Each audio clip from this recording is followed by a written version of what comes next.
Hi అండి, welcome to our channel Nagalakshmi talks. నేను ఈరోజు మెంతికూర బిర్యానీ చేశాను. చూడండి, చాలా బాగా వచ్చింది. మామూలుగా పిల్లలు ఆకుకూరలు అంటే ఇష్టపడరు కదా, ఇలా చేస్తే బాగుంటుంది. అంతకుముందు పాలకూరతో చేశాను, ఇప్పుడు మెంతికూరతో చేశాను. చూడండి, బాస్మతి రైస్ ఈరోజు అయితే బాస్మతి రైస్తో చేస్తున్నాను. మామూలుగా అయితే మామూలు రైస్ కూడా బాగుంటుంది. అదిగోండి, 2 పచ్చిమిర్చి, 2 క్యారెట్, 2 ఉల్లిగడ్డలు, మెంతికూర చిన్న కట్టలు 2 తీసుకున్నాను. 1 గ్లాసున్నర బియ్యానికి ఇది సరిపోతుంది. అట్లా తీసుకోండి. మీరు బియ్యాన్ని బట్టి మెంతికూర తీసుకోండి. కొంచెం కొత్తిమీర కట్ చేసి పెట్టుకున్నాను. అన్నీ కట్ చేసుకొని రెడీగా ఉంచుకున్నాను అనమాట. నేను బిర్యానీలో కూడా పెద్ద హెవీగా మసాలాలు ఏమి వేయను, సింపుల్గా చేస్తాను. చూడండి, ఇలా అయితే అందరూ తినొచ్చు. నాకు బయట బిర్యానీలు నచ్చవు, నేను చేసుకుంటే నచ్చితే. అదిగోండి, కొంచెం బటర్ వేసాను. చూడండి, నెయ్యి వేసుకోవచ్చు, ఆయిల్ వేసుకోవచ్చు, మన ఇష్టం. నేను బటర్ ఉంటే వేసాను. 4 యాలక్కాయలు, చిన్న ముక్క చెక్క, 4 లవంగాలు వేసాను. అవి కొంచెం వేగాక జీడిపప్పు వేసాను కొంచెం.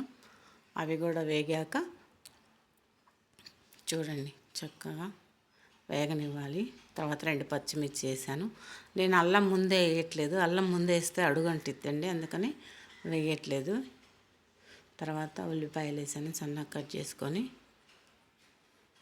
ఉల్లిపాయలు వేగాక అప్పుడు అల్లం పేస్ట్ వేస్తే బాగుంటుంది. ముందే అల్లం పేస్ట్ వేస్తే మాడిపోయిద్ది, అడుగంటిద్ది అనమాట. అదిగోండి, క్యారెట్ కూడా వేసాను. చక్కగా మగ్గనివ్వాలి. ఇప్పుడు అల్లం పేస్ట్ వేస్తున్నాను. చూడండి, 1/2 స్పూన్ వేసుకుంటే సరిపోద్ది 1.5 గ్లాస్కి. ఇవి మగ్గినాక బ్రౌన్ కలర్ బ్రౌన్ కలర్ వెల్లుల్లి పేస్ట్ కూడా వేసాను కదా. ఉల్లిగడ్డలు బ్రౌన్ కలర్ వచ్చినాక, కలర్ మారాక అప్పుడు మెంతాకు వేసుకోవాలి. అదిగోండి, మెంతికూర వేసుకొని మగ్గనివ్వాలి. చక్కగా మగ్గిపోతే బాగా టేస్ట్ ఉంటుంది, పచ్చిగా ఉండకూడదు. అదిగోండి, మగ్గిపోయింది చూడండి. ఇప్పుడు కొంచెం కొత్తిమీర కూడా వేసాను.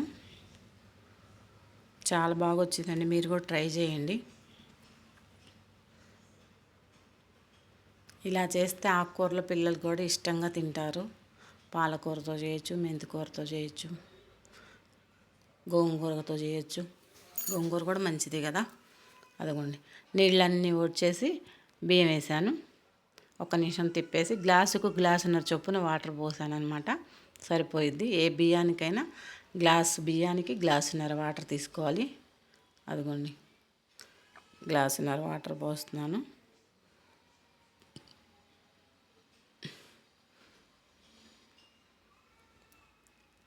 చక్కగా అంతా కలిపేసేసి మూత పెట్టుకోవాలి. ఒక్క పొంగు వచ్చినాక అప్పుడు మనం సిమ్లో పెట్టుకుంటే బాగా ఉడికిద్దండి, అసలు ఇబ్బందే ఉండదు.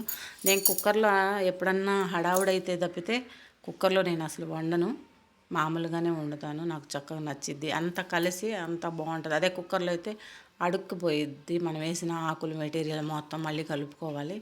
ఇలా అనుకో, చక్కగా బాగుంటుంది. చాలా బాగా వచ్చింది, మీరు కూడా ట్రై చేయండి.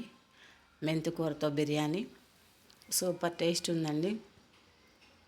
వేడివేడిగా తినేసేయచ్చు, కర్రీతో కూడా పని ఉండదు. కాకపోతే కుర్మా చేసుకుంటే బాగుంటుంది. ఓకేనండి, అది చూడండి. వీడియో నచ్చితే లైక్ చేయండి, సబ్స్క్రైబ్ చేసుకోండి, కామెంట్ చేయండి. చాలా బాగా వచ్చిందండి బిర్యానీ. మాత్రం చూస్తేనే తినాలనిపిస్తుంది కదా, మీరు కూడా ట్రై చేయండి. మన ఇష్టం, దీనిలో ఇంకేమైనా వేసుకోవచ్చు, బీన్స్ వేసుకోవచ్చు, కూరగాయలు వేసుకొని ఆకుకూర వేసుకోవచ్చు అనమాట. ఓకేనండి, ప్లీజ్ సబ్స్క్రైబ్ చేసుకోండి.